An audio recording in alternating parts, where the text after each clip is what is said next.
Hello, everyone, and welcome to the show. I am your host, Aladdin, joined today by a dear friend of the channel, Alim, Secular Spirit. And today we'll be reacting to a video by Yasir Qadhi. Well, the original video is by Yasir Qadhi, a Muslim apologist and dawah person, meaning a proselytizer, who is talking about why Muslims leave Islam. And then that video was animated and made into a shorter version, which is what we're going to be watching together today. So, Alim, why are we watching this video? Because this was your idea. It was my idea. Thank you so much for having me on the channel, and it's good to see you back in action. Thank you. And yeah, I mean, we did cover something that Yasir Qadhi did last summer, I believe. It was part of your Dissecting Apologetics series. If you remember, like the top 10 most common controversial questions: do we have free will? Should Muslims participate in politics? That was really my first experience of him. And what I thought was so interesting about Yasir Qadhi was he is more coherent than a lot of these kinds of people. I don't know if you want to call them a proselytizer, apologist, or whatever. And yet I can see the fatal flaws in his thinking, because this is going to kind of summarize the entire video that we're going to do. Is he just has this assumption that Islam has to be true. And the video that I found, and I had it saved for like a long time, I think really encapsulates in 6 minutes exactly what the problem is when trying to converse with Muslims about why you left. There's like a very key fundamental block, and this captures it perfectly. And so I hope we can set the record straight if Muslims are watching this, or Yasir Qadhi ever watches it. Yeah, I haven't watched the video yet. This was suggested by you, and I intentionally didn't watch it because I wanted to You're blind going in react to it. blind. Yeah. I have watched a lot of stuff by Yasir Qadhi in the past, and I have a vague idea of where he's going to take this, but I'm going to try to not have any biases going into this. Yeah. So I'm just going to listen to what he's saying, not if he said something outrageous in the past that ties into it, I will bring it up. But I have a very bad memory, so I'm mostly going to be reacting to this. So yeah, I'm excited. Let's see where this takes us. This is what a lot of Muslims and their leaders think of, their faith leaders think of why people like us left Islam.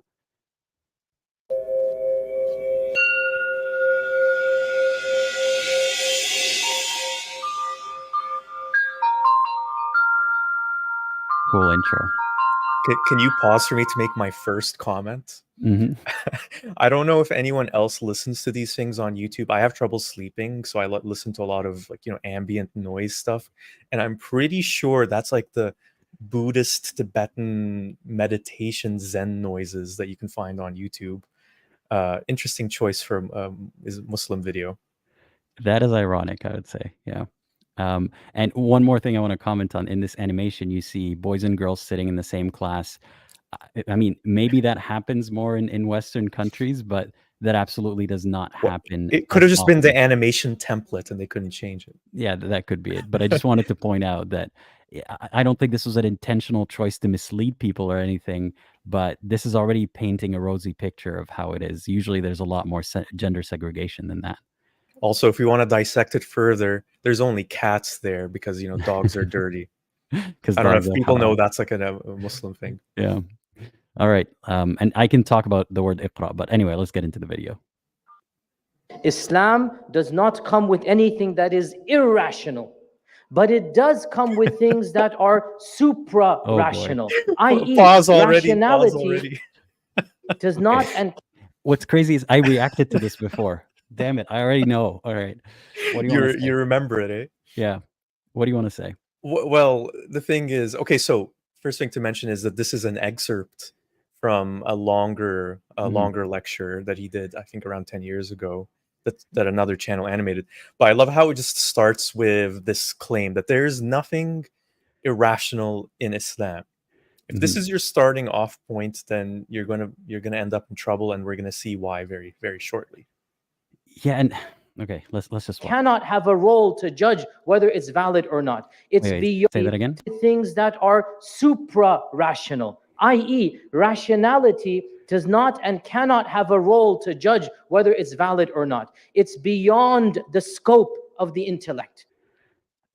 Okay, that's already gatekeeping. He's saying it's beyond reason, so you cannot use reason when it comes to religion. Does But he there's think that nothing. But there's nothing that is irrational at the same time. he just created a new category of rationality that is it's irrational, but it is because it's above rationality, not because it doesn't agree with rationality. I actually don't think that's what he's saying. It is. It's our rationality is too limited. It is rational, just it's beyond the scope of our intellect, as he was saying. Judge whether it's valid or not. It's beyond the scope of the intellect. Yes. Islam does not come with anything that contradicts the intellect, but it comes with things that the intellect might not necessarily understand, even if it does not find illogical. Islam will tell you these things, and it is possible your mind will not fully comprehend, but Islam will never tell you something that goes against, that contradicts the mind that Allah subhanahu wa ta'ala has blessed you with. But what does this actually mean?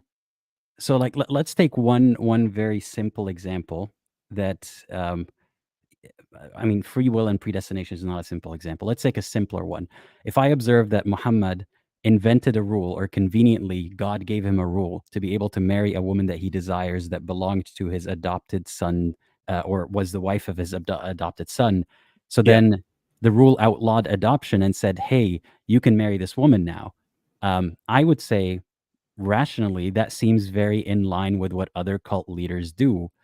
And the supra-rational explanation is that no, it's not suspicious because God said so. I don't know if that follows. I feel like rationally you would assume that it is like every other situation where a cult leader makes up a rule.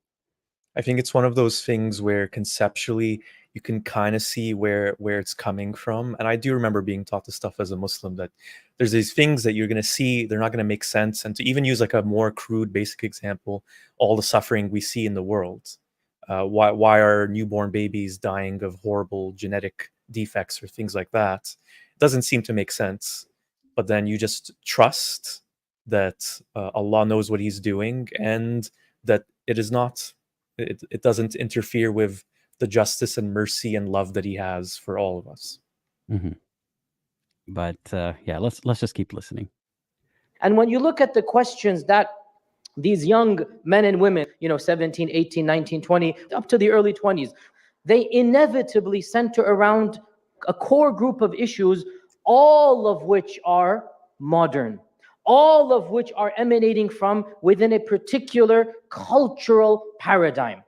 In other words, the questions that people of our generation are asking never even occurred to the last generation or the generation before them. Okay, all right. I have to stop him right there. I think this is BS. Like my question about free will and predestination, which was one of the things that got me out of this belief.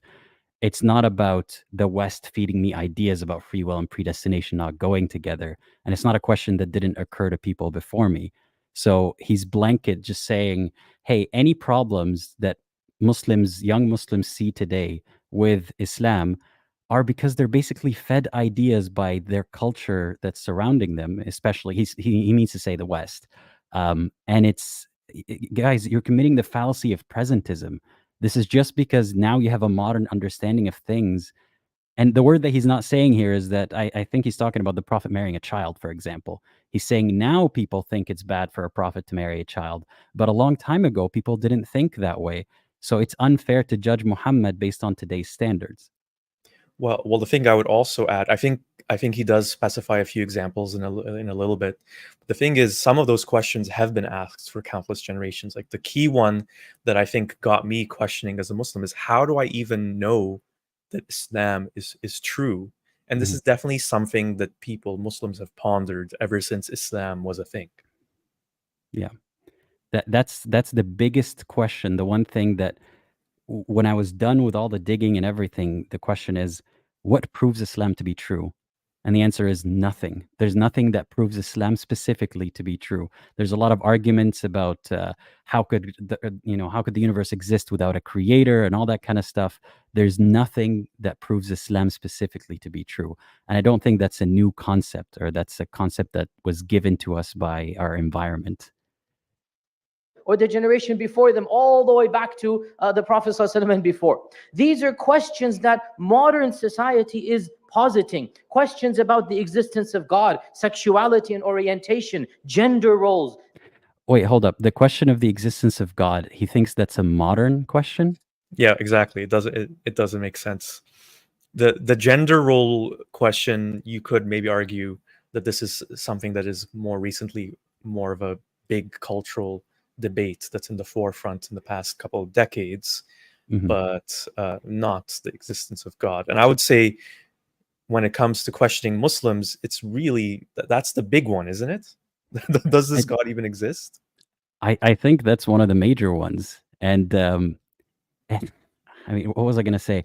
The gender roles and sexuality and that kind of stuff, the fact that the question is a more recent one doesn't automatically mean that it's not a good question to ask.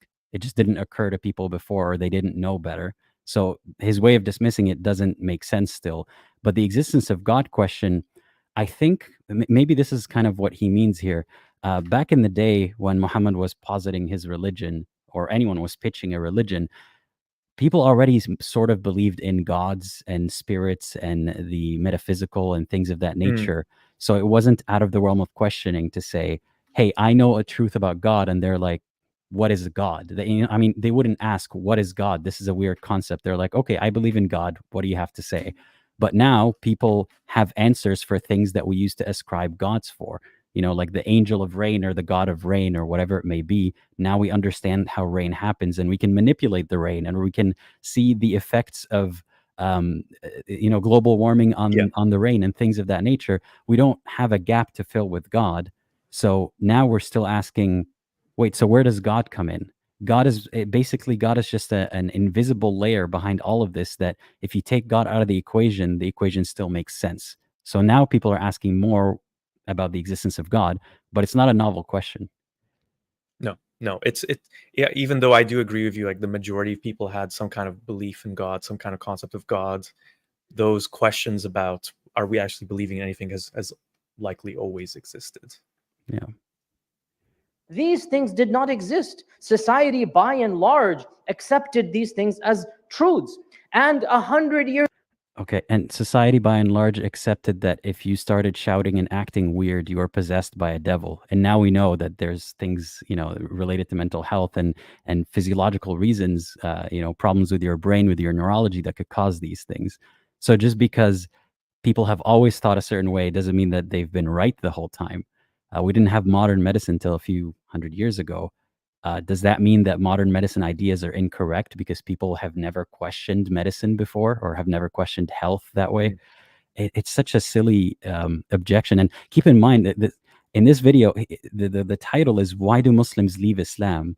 He's already on the defensive before saying anything about the reasons that Muslims give. No, we still don't know it yet. No. Yeah, he's just like, the reasons ex-Muslims give. He's just like, Islam is perfect. If there's something you don't understand, that's a you problem. If something's not rational, it's not irrational. It is above your reasoning, and all your questions are new anyway, and they don't count. Well, look, the thing that's tied to it too is you can see the common Muslim bias here in mentioning things like gender roles and sexual orientation, because there is this prejudice amongst a lot of Muslims that, the people who leave Islam, they're leaving because they've been infected by Western LGBTQ propaganda, or because they're exploring sexuality in a deviant way and they're trying to justify it for themselves, so they feel like they're still good. So it's definitely addressed to a Muslim audience, and someone who isn't Muslim wouldn't understand that, but that's definitely what he's doing here. Yeah, he doesn't need to spell it out for Muslims, but he they get needs to say, there's a secret agenda of gay people and gender roles being shifted, and that's why people are leaving, not because there are valid questions and there've always been valid questions. Years from now, The questions that then those generations of Muslims will be asking will be completely unknown of, unthought of by the generations of our time. How So, could you know that? in How I could you mean, know that? he says it so confidently, but let's assume that is correct. Let's assume that, in a generation or two, there will be questions that we didn't fathom yet. Does that mean that those questions should be dismissed? I mean, knowledge is cumulative, right? And if we say a kid 300 years ago would have never asked mom, what is an electron? Because there was no concept of an electron. But because now they learned it in school, they can ask the question, what is an electron? How come I don't get electrocuted when I touch my cat? And things like that. But so people in the future are going to have questions that we didn't think about, because they don't have to start from the level of not having any knowledge and build up on that. They start with the shortcuts that the people before them already gave them. So it's not a bad thing. Well, you're committing the common fault of a lot of people in the West, Aladdin, because you assume that human history is just this trajectory of progress and improvement, but we have had the truth of Islam and the right way to live for hundreds and hundreds of years, and we've departed from that. We've distorted from that. Mhm. So we've actually degraded in our understanding. We've corrupted ourselves. And this is what you'll hear from some Muslims, because I think the way some of them view history is, well, we have these answers, these fundamental core truths that will never change. And this is why you see this appeal to tradition or to the past, because we've departed from those things, we've lost them, and we have to return to them. Someone was asking to see my cat. It's right here. One of them is right here. The clingy one, yeah. Yeah. There are a few questions that we're getting in the chat, but we'll address them after the video. Instead of being so quick to question Islam, take a step back and be just as questioning of your own questions and where they're emanating from. Okay. I have to pause here because I just published a video like a day ago where I had this specific part of a clip in mind. SubhanAllah, I didn't even know that I was going to do this, but this is exactly the quote that I was referencing, how these religious preachers will ask you to question yourself before you question God. And I'm not saying you should never question yourself. You should have self-reflection. You should make I actually sure think that, that's a good point that yeah, he's making. but he's saying he's not saying you should question yourself before you question Allah only. He's saying you should never question Allah. You should just be stuck questioning yourself. So how much questioning myself do I need to do to qualify to question Allah? None. Like, there's no amount that he would be satisfied with, that he would think, you know what, you've been thinking about this for years. You now have the authority to question Allah, or you now have, and it's not even question Allah, question the story that is written about Allah. Yeah, And because if you go to the beginning of the video, it's right there. The bias is right there. There is nothing in Islam that is irrational. So you have to figure out some way of making your doubts, your concerns, your questions fit with keeping Islam to be the truth, because there is no other alternative that is acceptable to Muslims. So you're kind of trapped there. And I do like it. Like, I think generally speaking, we should be questioning our context and where our questions are coming from and how our biases might be affecting how we're viewing things. But the thing that people like Yasir Qadhi don't do is they don't take it that step further to actually look at the Quran without their bias of belief. And he's saying that's something that I want to highlight. Two things. When people say question Allah, and I've spoken about this in videos before, I am not a human saying I know more than the God of the universe, the God that created everything, that knows everything. I am saying the story about the God of the universe sounds fishy. I get to question that story. You don't get to just say the story is unquestionable because I claim that it came from the unquestionable God. Had we proven that God said something, then I have no choice but to say, you know what, even though it doesn't make sense to me, what am I going to do? I have to accept that he has some understanding of it that I don't.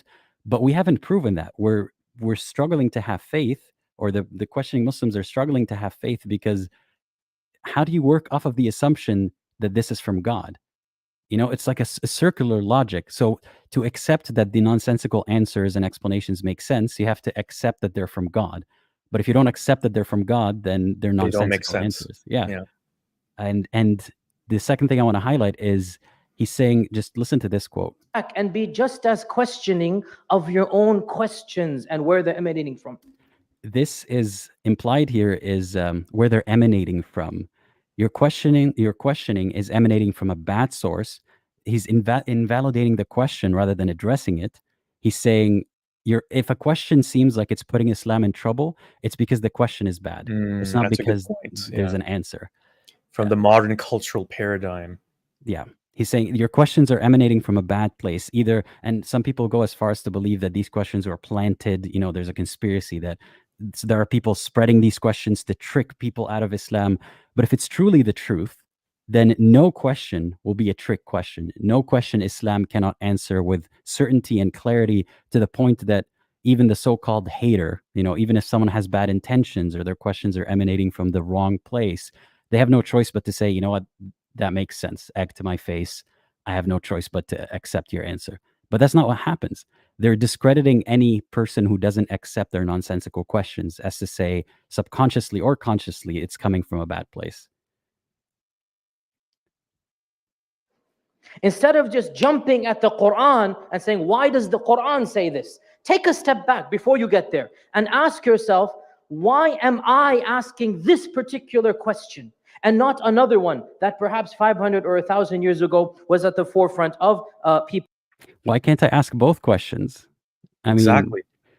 Yeah. If Islam is true, why have all the suspicion? Yeah, it's this is exactly the same tactic that cults use to say, hey, those outsiders, and they would have a label for them, be it kafir, be it ex-member, whatever it is. They would have a label and say, don't trust those outsiders because they're trying to pull you out, or their motivations or so and so. It's just discrediting the person getting you to think rather than addressing the question. Mm-hmm. So, yeah. People's minds. And when you start contextualizing yourself, look, you and I, both of us, we are products of a particular civilization, of a particular code of conduct, ethics, morality, of a particular paradigm. And the questions that are being spoon-fed to us by the context that we live in, we also should be brave enough to challenge those questions. Okay. You know what's so funny about this is that you could address this to Muslims who are questioning Islam. We're being spoon-fed this by a specific context, and the Quran and Islam are tied to a specific civilization, time period, code of conduct, and all that. But no, because Islam is true, so that's you can't question the truth. And he says spoon-fed to us. You know who's doing the spoon-feeding right now? Like, he's spoon-feeding people answers, and if they don't make sense to them, he's spoon-feeding them rationalizations for how they should be questioning themselves and questioning the source of questions and questioning everybody else, but not Islam. I mean, well, yeah, because those things that don't make sense are supra-rational, obviously. Supra-rational. Why are we not brave enough to challenge those questions, even as we're brave enough to challenge the Quran? Wait, hold up. That's an accusation that is not true. We live in, we also should be brave enough to challenge those questions. Why are we not brave enough to challenge those questions, even as we're brave enough to challenge the Quran? We should have a bingo card for how many fallacies he commits, because this one is the whataboutism fallacy. So how come you question the Quran and you don't question the society that you live in? But it's also false, because I do question the society that I live in. I don't know about you. Like, do you adhere strictly to what everyone else around you does and says? Of course not. No, nobody really does, to be honest. And this is the same kind of straw man whataboutism as, how come you're not discussing another religion right now? How come you're questioning Islam and you're not criticizing, or how come you're criticizing Islam and not Christianity? And no one's talking about these other things. There are other channels, there are other forums that do discuss these things. And I'm not one who supports them wholeheartedly and says any policy that the country that I live in implements, or that the society that around me practices, therefore that I can't question that, but I should question Quran. No, we're questioning both, and only one of those two throws a fit when you question it. Well, Right? that's your point, like the defensive-ness of it too, of well, we're so quick to attack the Quran, jump on the Quran. I don't think that really resonates with how vaulted and how, highly vaunted the Quran is in people's day-to-day lives in society. if anything, it's something that is rarely questioned and truly challenged within the Muslim community. Yeah. Those questions will change. The Quran will remain, as we know, unchanged. This great And that's part of the problem, isn't it? Well, I don't know, like maybe you have a different point from me about this, but I'm so tired of this whole the Quran will never change thing is unchanged, because what Muslims are trying to do is they're trying to say that their religion is kind of exempt from the evolving understanding of society, from the evolving morality of society, how things change, when we can see how Islam has changed over the centuries. When we see the differing attitudes to things like sex slavery, for example. I don't know if you ever noticed how, if you look at different translations of the Quran into English, before they might have, the term that your right hand owns, or they might actually just say slave girl. But in the more recent, there's one more recent translation where they call those women bond women, because a bond woman is not Obfuscating. a slave. But then the funny thing is, you go into the tafsir, the explanation, that's probably older, and it still calls them slave girls. Yeah. And it's so slimy of Yasir Qadhi, because he would say that Islam evolves with society. Like, it is the last revision of morality and revelation and everything, Yeah. but also it adapts. So if you were to ask him, would you marry off your 6-year-old daughter to a creepy old guy? He would say no, and things have changed and blah, blah, blah. But also he falls back on the Quran never changes. Our standards of morality never change. And it's, aside from him, being two-faced about it, and maybe even subconsciously not realizing that he's being hypocritical, he wouldn't accept the same set of rules applied to him. So say, to give an example, say that there's an area of conflict where a Muslim population is being taken over by believers of another religion, and they start taking Muslim slaves, and they start separating families and taking them as slaves, as concubines, whatever. He would say that is so inhumane, that is so bad, I hate that. But if it's done in the name of Allah in a particular context and blah, blah, blah, blah, blah, then it's fine. So it can't be all unchanging and stands the test of time. And at the same time, you get what I'm trying to say? Well said. Yeah. I mean, that's the point that I was trying to make, that they're trying to act as if they're exempt from, because they'll criticize non-religious cultural values society as, well, it's always changing, and the things that you consider moral, they might not be considered moral. It's not objective.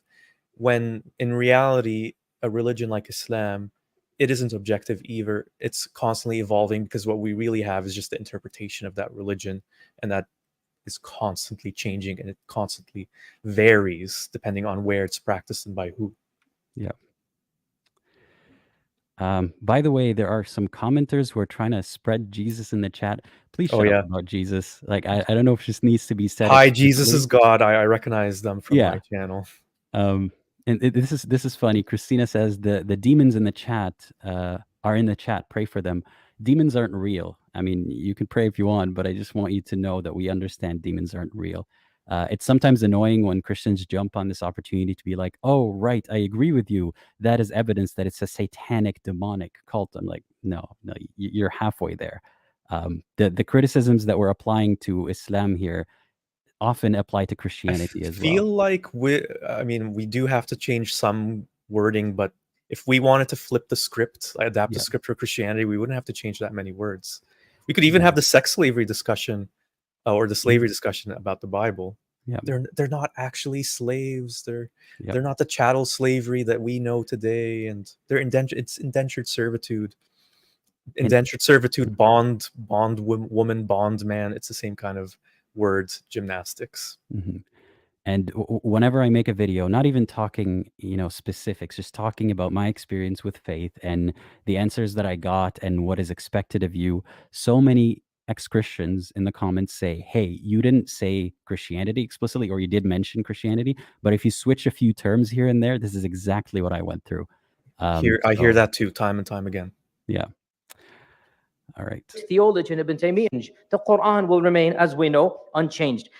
This great theologian Ibn Taymiyyah, he actually critiques this notion that reason alone will always arrive at the truth. And he brings forth such beautiful examples. First and foremost, the impossibility of even defining what is reason, what is rational, what is intellectual. What might be intellectual for us was not intellectual a generation ago. What might be rational for us was not rational 100 years ago. Rationality itself changes from society to time to place. And there is nothing that we can judge rationality by in and of itself. In fact, Okay, before he continues, Whoa. this is such a distraction. Like I hate Yeah, when yeah. we go Okay, down. we've reached the halfway point. Mm, Okay, try to look at this as objectively as possible, not as an ex-Muslim. mhm. Based on what you've seen so far, why do Muslims leave Islam? He didn't even really talk about that yet. He's just saying you can't question. You should question yourself. Don't question Islam. There are things beyond rationality. Blah blah blah. You You can't can't even use trust rationality. reason. You can't use reason. So don't you dare say God says iqra. Remember what I said? I will comment about the word iqra. That was Yeah. in the iqra is the first word that Jibril allegedly said to Muhammad, which means read. Or Muslims take it to mean learn, or God is encouraging learning and thinking. And do they not think? Do they not reason? All that stuff in the Quran they point to say Islam isn't asking you just for blind faith. It's asking you to arrive there using reason. You need to think. But then he says, actually, we can't trust reason at all. So what can we trust? How do we arrive at the answer that you want us to have, Yasir Qadhi, without saying because it comes from God, without invoking authority? He hasn't given that. Yeah. By the way, would you agree that we can't define reason? I was thinking about that. I feel like you can't. Like there definitely are definitions of reason. I think it's a distraction of a discussion to have, because we're not sitting in a philosophy class right now talking about what is reason and how do you define reason. He pulls that card when he wants to distract us from how Islam doesn't have good answers. He says it's like the Jordan Peterson move of, what do you mean by reason? What do you mean by question? What do you mean by religion? Well, how about you answer the question first? Mhm. And so he's just getting us to go on this wild goose chase of, what does anything mean? You know what? I'll take your answer because I can't trust my method. But he hasn't given us a method. He's just given us an answer that doesn't agree with reason or rationality or looks suspicious. Let's just, define it that way. Yeah. Yeah. Thank you, Amon Ra, for the super chat. Just wanted to highlight, based on what we were saying earlier, according to the Bible, Abraham, David, and many others owned concubines. So, yeah, for the Christians who like to point out how horrible Islam is for this one thing that Christianity doesn't have, Christianity does have that as well. in our own lives, how many times have we undertaken a course of action thinking this is so logical, this is so reasonable, this is so the correct decision, and the next day, the next week, the next month, the next year, we look back and we say, what a dumb decision I made. How could I have been thinking that? Isn't we ourselves experienced this?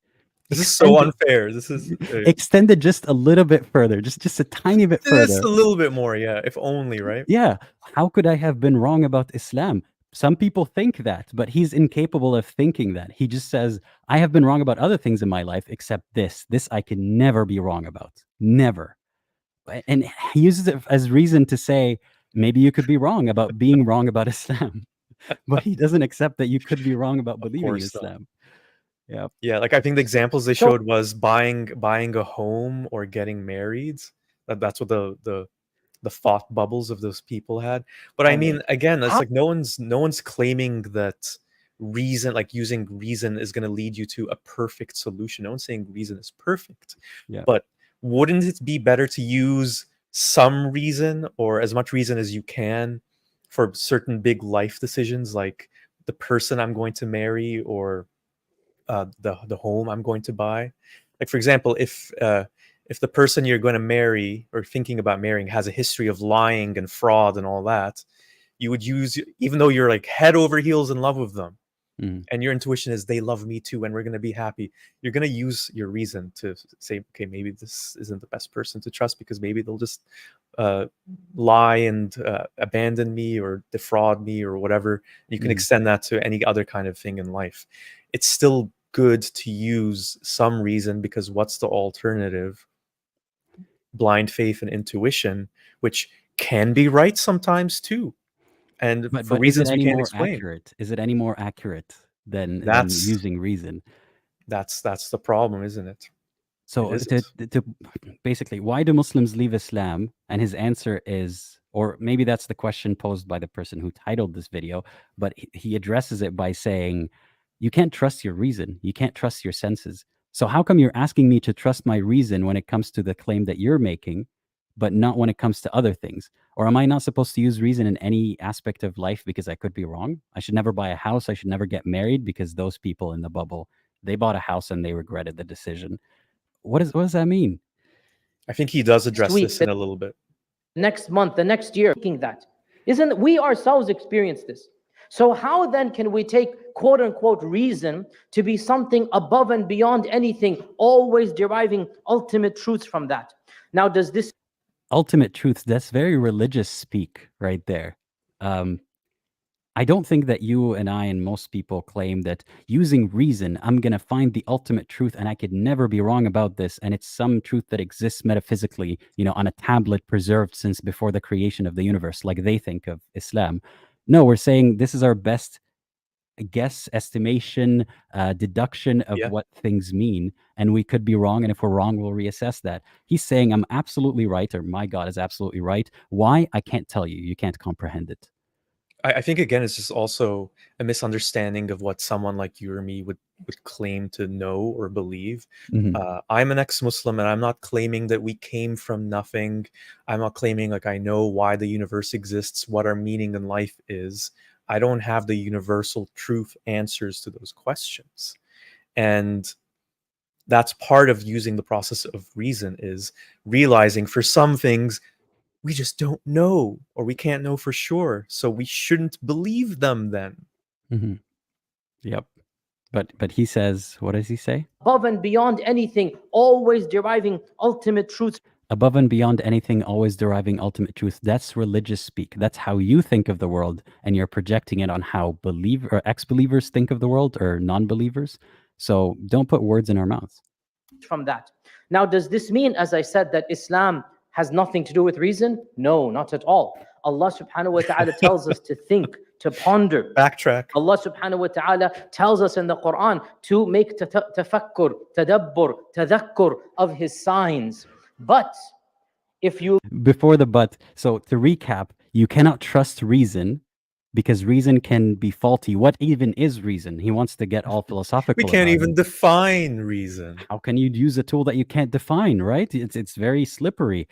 But does that mean you can't use reason within A little the folds bit. of Islam? Of course you can. Of course you can use reason to believe that Islam is true.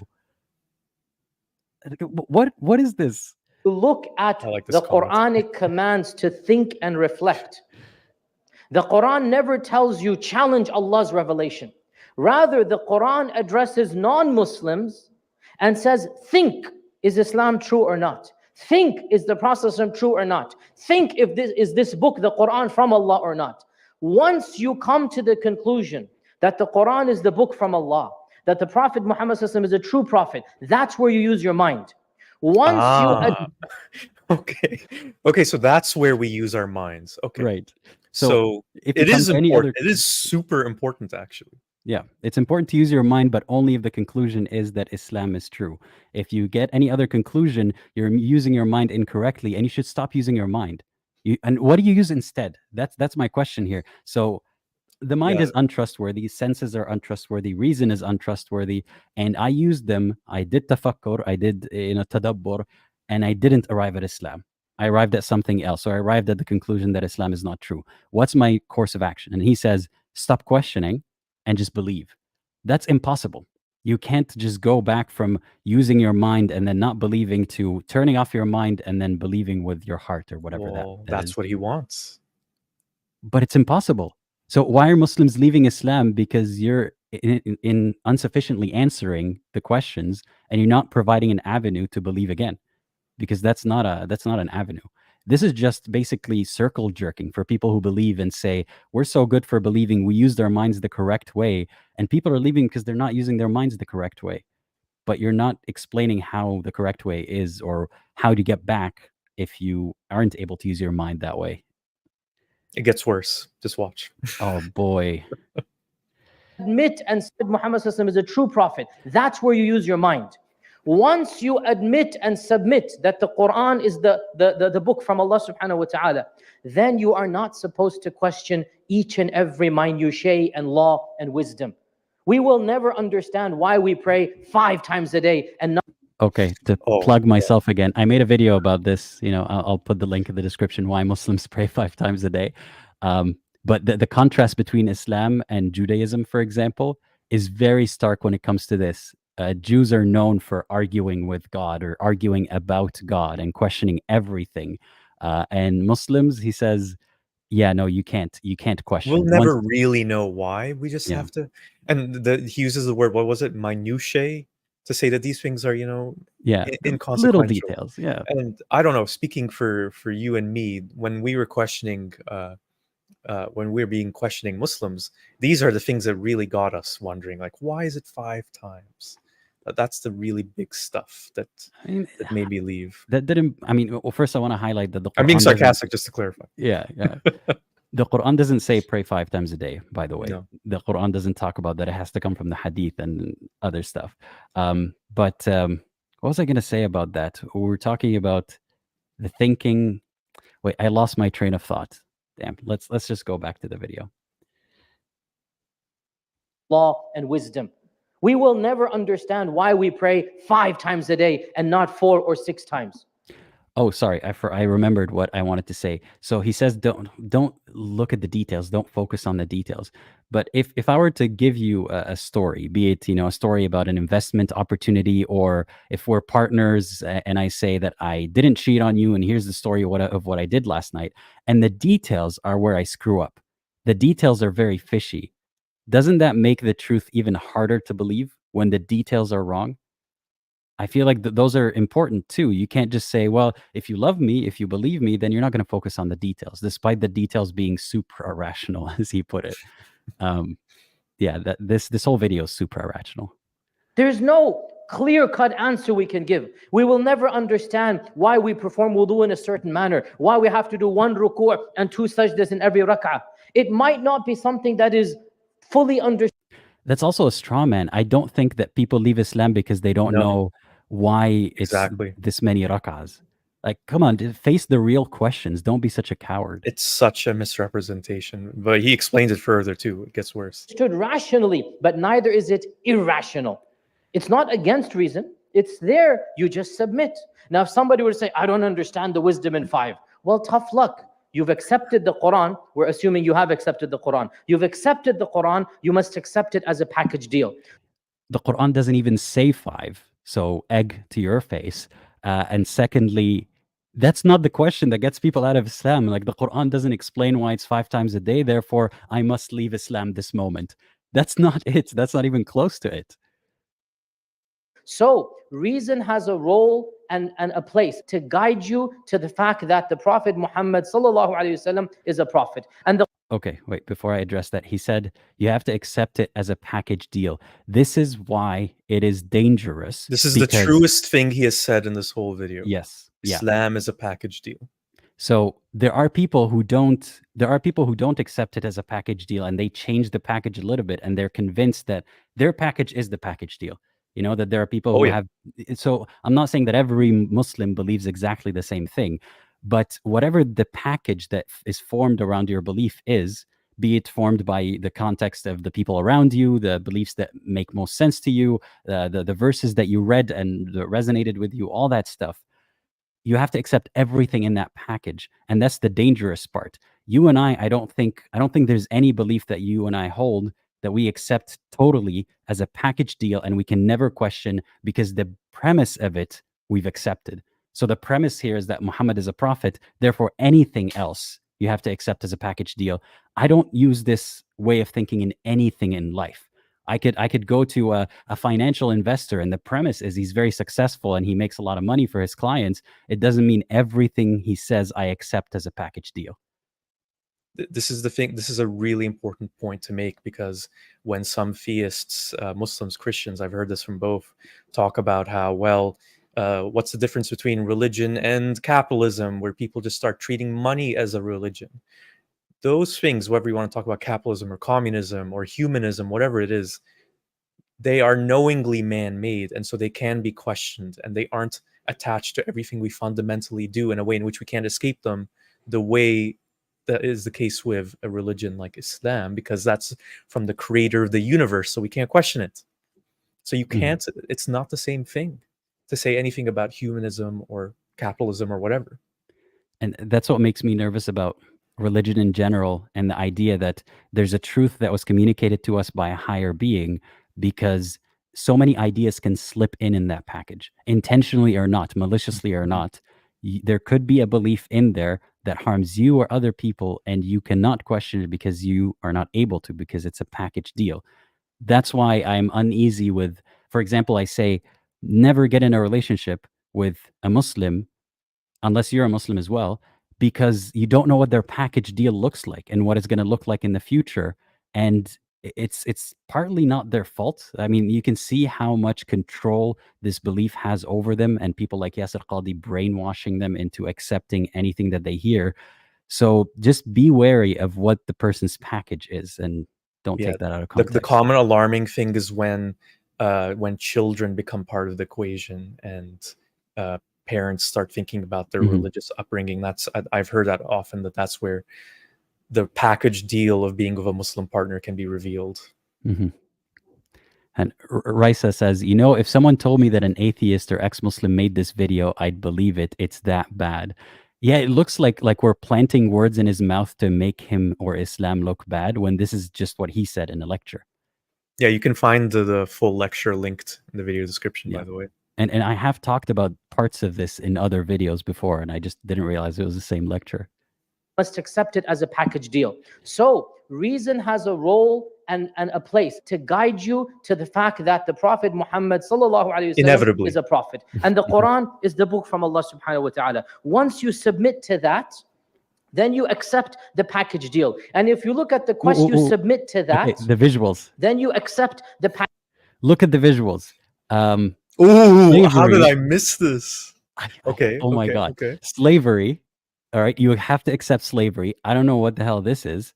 I think that's like a family. So father, mother. Sure. The family unit. Okay. The family unit. Family values, as they like to call them, and giving the man of the house control over the family and all that kind of stuff that will be hidden in there. You've got war. Right? Just a sword. Right. You have to accept. It's funny that, okay, Christians, again, this is not an endorsement that your religion is true or anything, but I've never seen a Christian say, war is a part of our package deal, or that's something that's just, you got to be proud of it. At least they have some level of shame of it, or like, oh, well, that was a different time, and hopefully that never happens. But in Islam, it's like a pride thing. The animator took the time to put the glimmer of light off the blade of the sword. And the niqab. Look at the niqab. I know. Like, this is How did I not see this? And again, they talk about how the hijab is a choice and all that bullshit. But look at this. This woman has nothing showing from her except the slit that she can look through using her eyes. Hassan Alwan says you should have an image of a Buraq. For those who don't know, Buraq is a fictional mythological character that Muhammad allegedly that Muhammad rode on his journey to the heavens, that was it the face of a woman or something? The descriptions aren't really super clear. Like, it was like a hybrid animal thing that could travel really, really fast. Not a unicorn, because those are not real, but the Buraq is real. Yeah. But that's the package deal. I mean, Yasir Qadhi didn't make this animation. I don't know if he's even aware of it, but he wouldn't disagree with anything put in this animation. Slavery is something that he makes excuses for and says it makes sense. Offensive war in general makes sense. A woman wearing a niqab, controlling women, that makes sense. So that's the package deal. And if you look at the questions that these young men and women ask, they're always about fiqh issues of a relatively minor nature. Why? Bullshit. Oh, let him say some of those questions. Why does Islam allow this? Why does the Quran say that? And they're all things to do of a legal nature. They're not to do with the basics or the essence of theology. Wrong. Bullshit. Wrong. So much BS right there. Okay, so there are questions about, I mean, he puts slavery under legal issues. Like, oh, it's just a legal issue. It's a minor issue. What are you even talking about?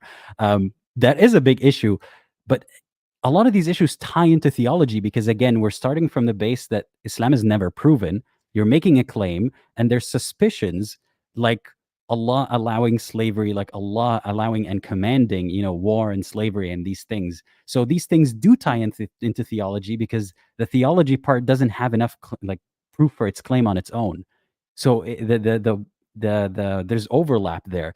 But even if there wasn't, what's wrong with having a moral issue with slavery and thinking the theology says that God is all fair and all knowing and all stuff, but this is evidence against that. So it isn't theology. It's all tied in because if you believe that Allah is all loving and all good and benevolent, how could He allow certain massacres to happen, or for the enslavement of people? Yeah, this is So not it about does tie in. It does tie into the essence of the theology. Yeah, even the question of inheritance laws, right, and the percentages and how inheritance is split among the family. There are questions that stem from that because the math isn't correct, like it's actually incorrect math, which then would bring into question the theology. What's a God that can't do math? That must be a lie. And B, it seems unfair in many situations, which again ties into theology. Why did God create a system that is so flawed? And the claim that is made is that God is perfect and his system is perfect. So a lot of things do tie back into theology. It's not like the theology of Islam is a topic that is discussed on its own in a vacuum and proven, and then we have issues with little laws here and there. That is not at all what's happening.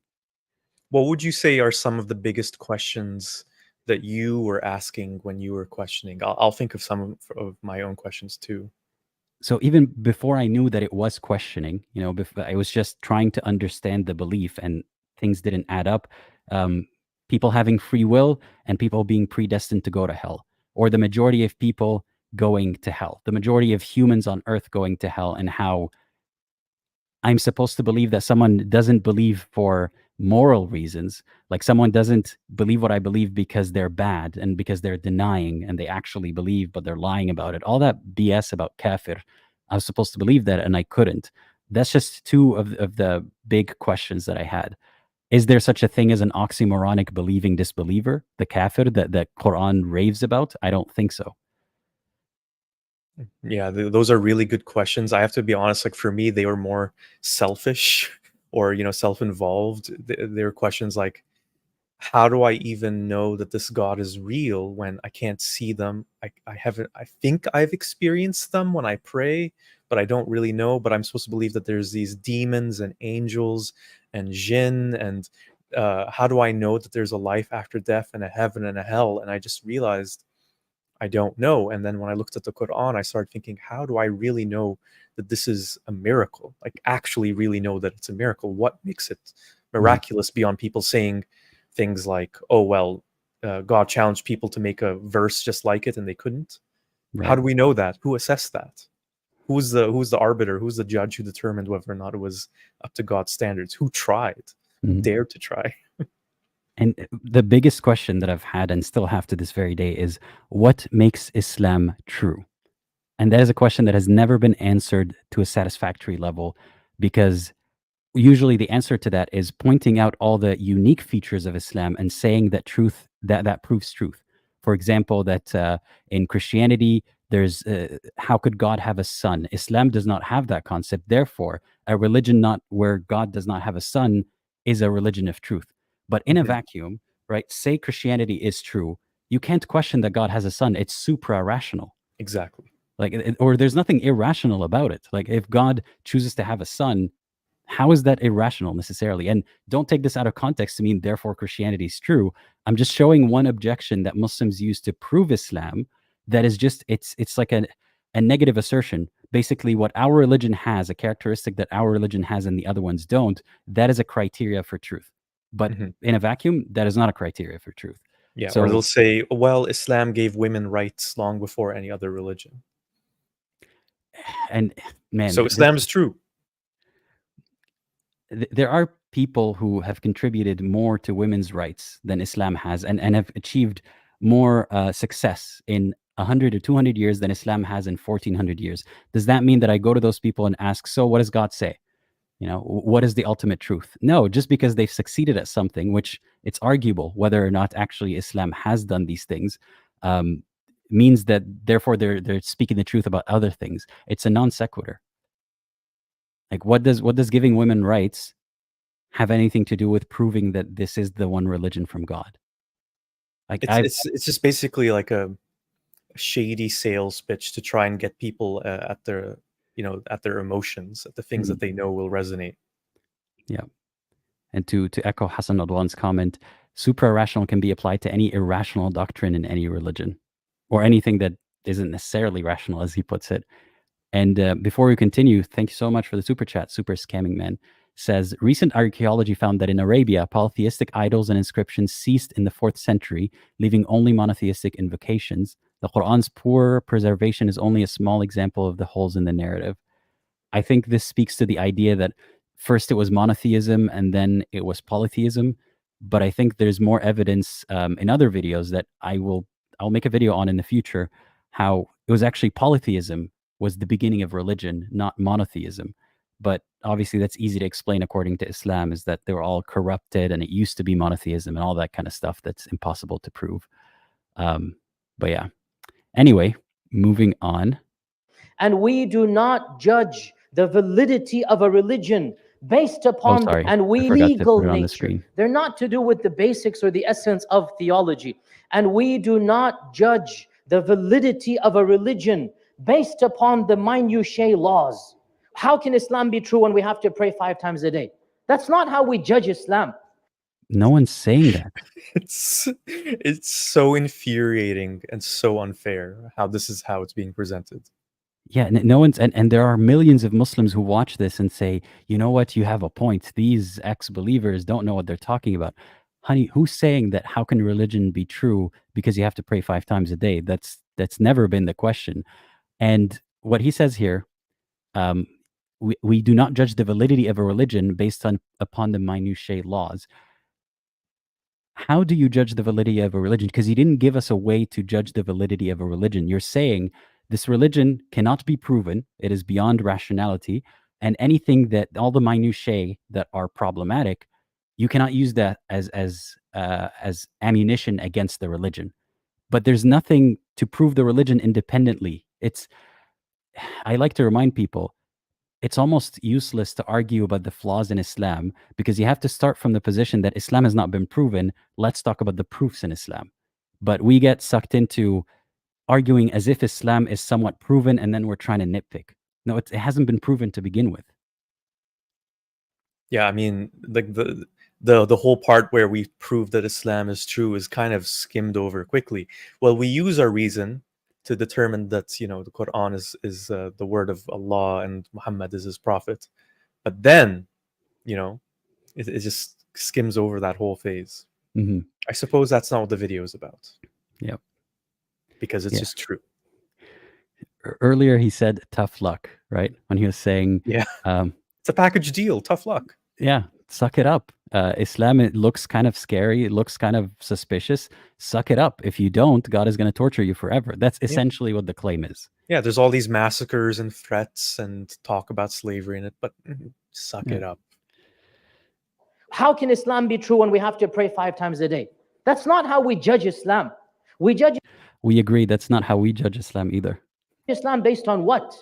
On theology, on purpose of life, on the fact that the Quran is a book from Allah.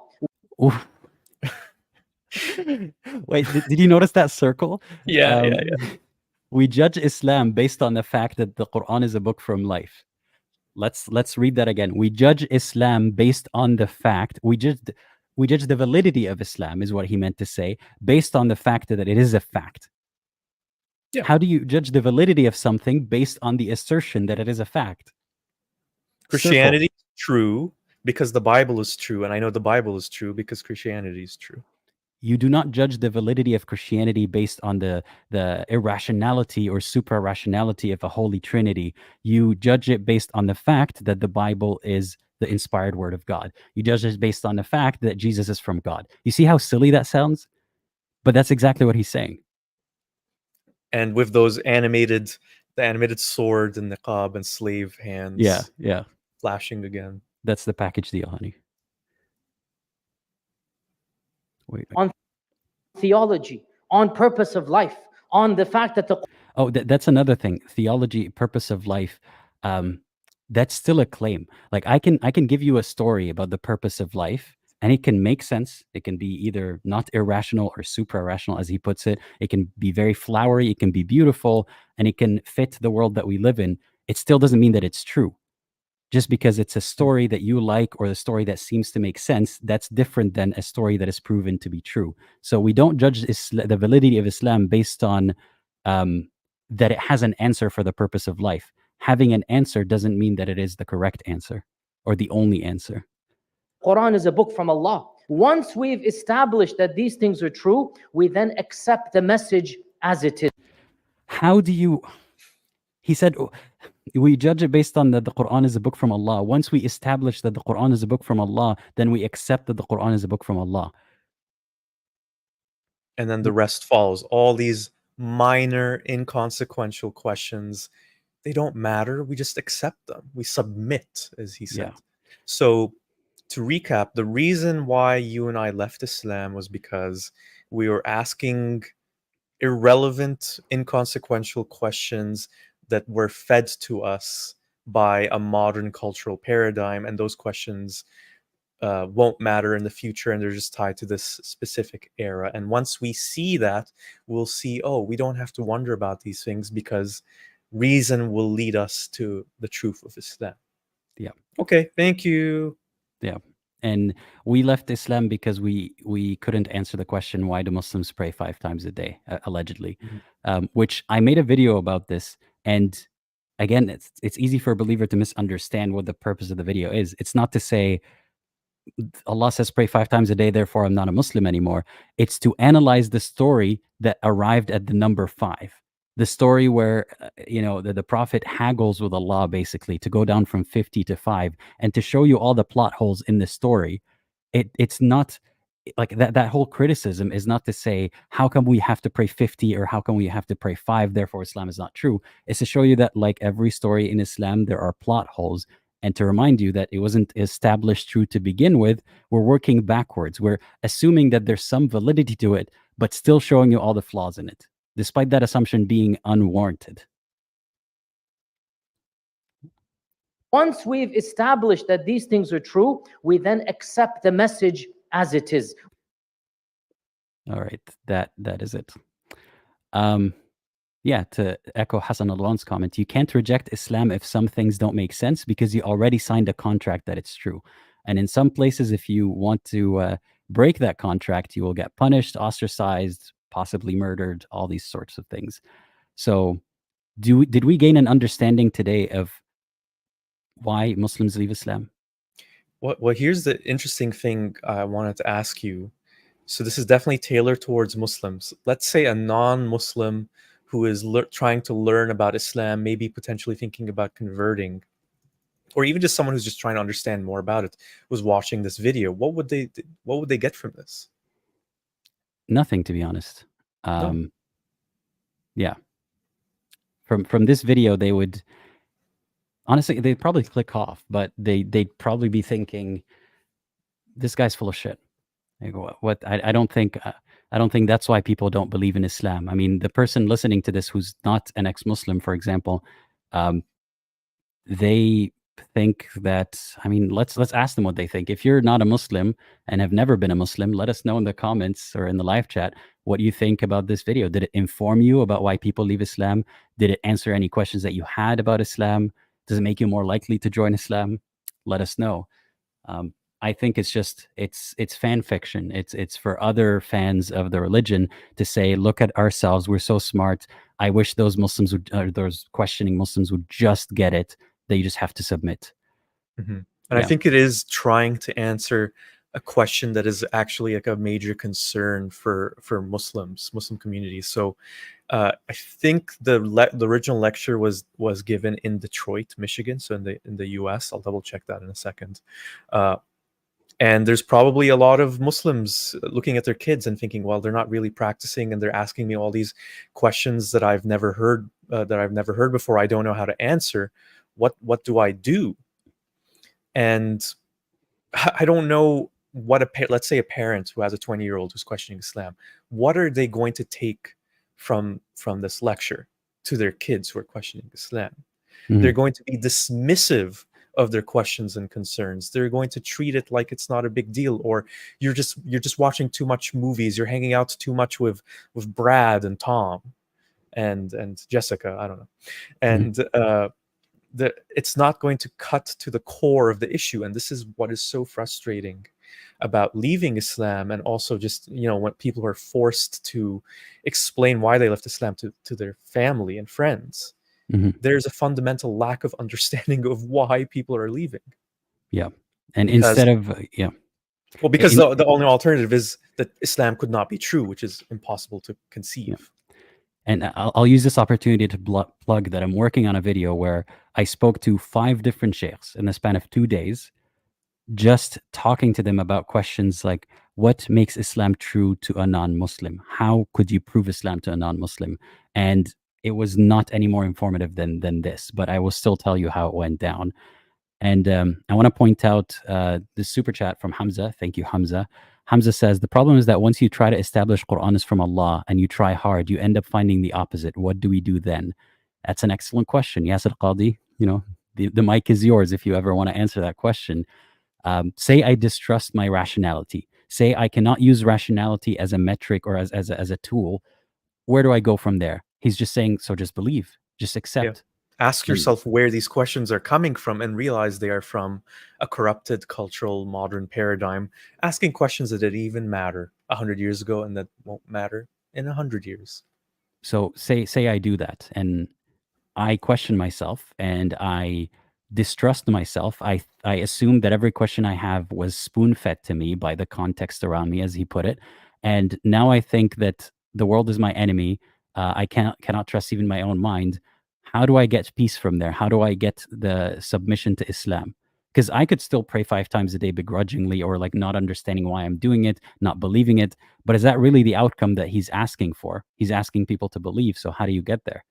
All you've done is you've opened up a person, you've thrown out everything that's inside of them, left them a shell of who they used to be, and then you want them to replace that with religion, even if they wanted to. Most people cannot just do that. They could try, and they will struggle to try, and they will feel guilty about not being able to succeed in that pursuit.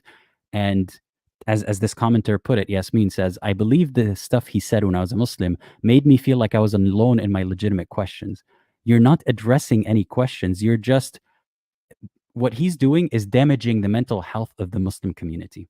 Like, if you want to think of it that way, if you don't care about ex-Muslims and you're a Muslim who's watching this, what this is doing is it's worsening things for people in your community. This is not helping them remain Muslim in a good way or increasing their iman.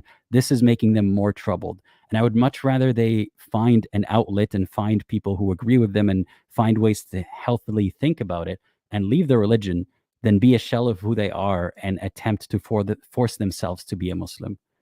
Well said.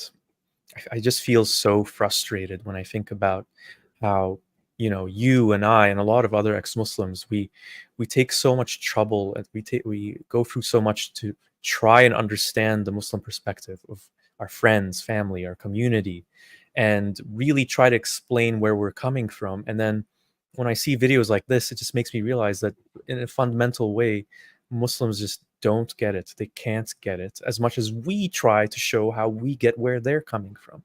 Mm-hmm. And this might seem insensitive or generalizing, so I'll try to be as careful as I can with this statement. If a Muslim were to completely understand what we're saying and understand where people who don't believe are coming from, and understand and believe that someone cannot believe and not be a bad person and not be misinformed either. They can be spoon-fed all the right information that you think is the right information as a believer and still not believe.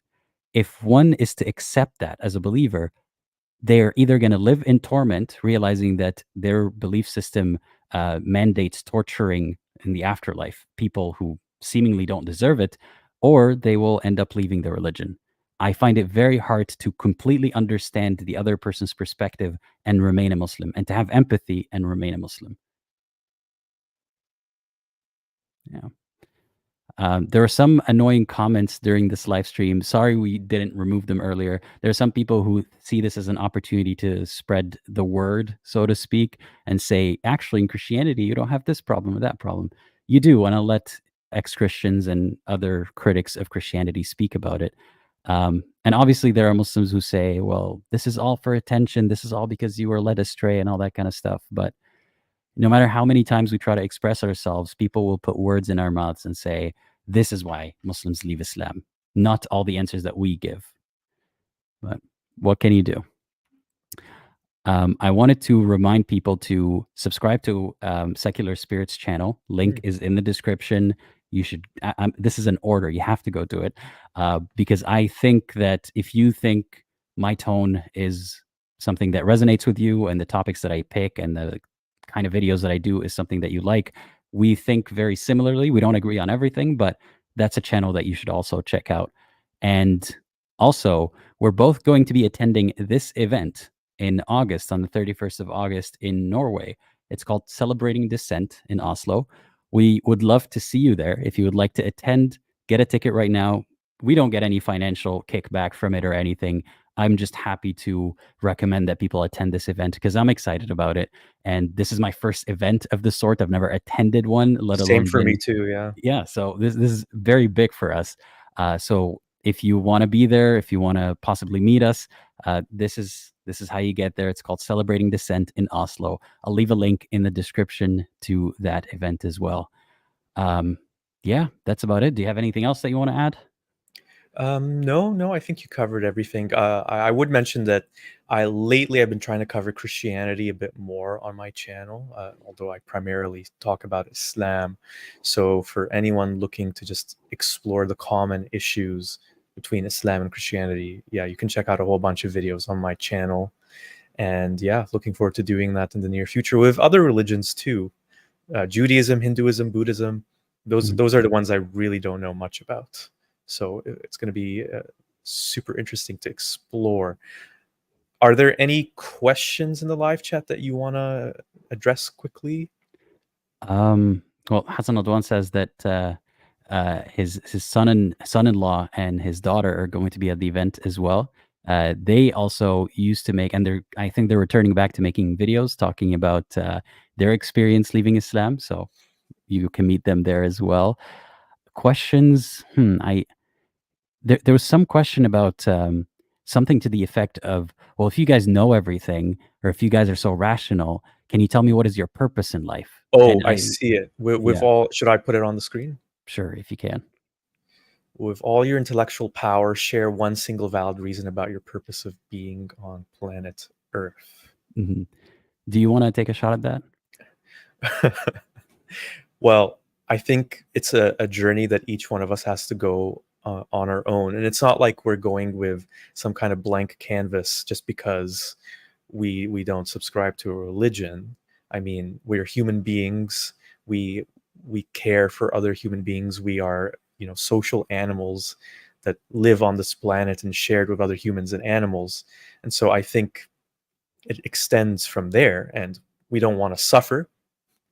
And suffering, we know suffering impacts us directly and indirectly. When others suffer, then that can lead to our suffering.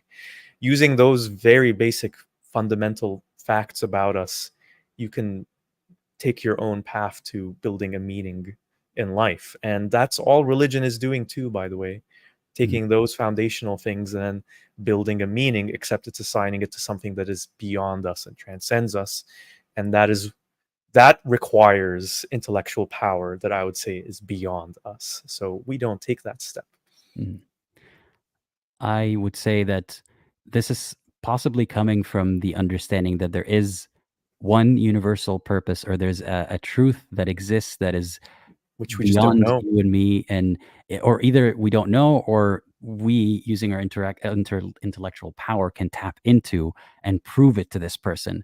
The way I see it is, I don't know if there's some ultimate truth that is not connected to our lives or not. From what I can observe, we exist. I could have been one of the many eggs or sperm cells that did not make it, but I am the combination that made it. So that is incredibly lucky as it is. And I'm lucky to be in the life that I am in. And I have no choice but to live it in a sense. I mean, I have a choice to end it, but why would I do that? It is a great thing to be alive. So my purpose in life is to make the most of it. And because I understand what it feels like to have a happy life, or I have an understanding of what happiness is and what avoiding harm looks like. And because I am a social creature, I want that for other people around me as well. So I want to maximize the happiness for the people around me and minimize the suffering that they go through. That I see as my purpose in life. There could be some Well other said. bigger meaning. I mean, there could be a purpose which we don't know, which is this is all a way for a higher being to test how diseases or ideas propagate through a population. Yeah, we This could be could guinea be pigs. Yeah. we could be guinea pigs. We could be the sandbox that a god left and forgot about while while they were playing while they were younger, and now we've evolved into other beings. We could be so many things. We don't know if there is a higher purpose or not, but all we can do is make sense of what we can see. And we've come up with ways to make sense of the world. And as long as it's not harming ourselves or other people, I think that is a good, whatever it is, that's a good purpose to live. And that can change. Your purpose to live can change over time. As long as it's good for you and good for other people, then I think you're on the right track. Yeah. Is there anything else that you wanted to add? No, I think you covered it really well. I feel the same way about my own life and my own purpose. There was one other question someone asked. Mardi Gras Queen of the South asked, is this cartoon for kids, the one we were watching? So the channel, I did take a look at the channel. It does seem like it's targeting children. They So definitely don't mark it as made for kids, but this is made for kids. Or at least it's kid friendly in the sense that they know that kids are attracted to colors and animations and things of that nature. And there's nothing here that they wouldn't want to indoctrinate their kids into. So yeah. I would say it's made for kids and adults. Yeah. Yeah, in the beginning of the video, it was a scholar, a teacher, a sheikh talking to children and cats. Right. I almost forgot about that Yeah. detail. Yeah. So this is explicitly for kids then. Yeah. Never mind. Yeah. And before we wrap up, I want to thank all the patrons, YouTube members, and donors, and Thank members of the you. Discord community. We have a Discord community. If you'd like to join, the links are in the description below. And I seriously cannot do this without you. I don't think I can state this enough. The reason that I'm able to do all of this is because of all of this support. So if you want me to continue, which I will continue as long as I can, please consider being a supporter yourself. And as always, think critically and think for yourself.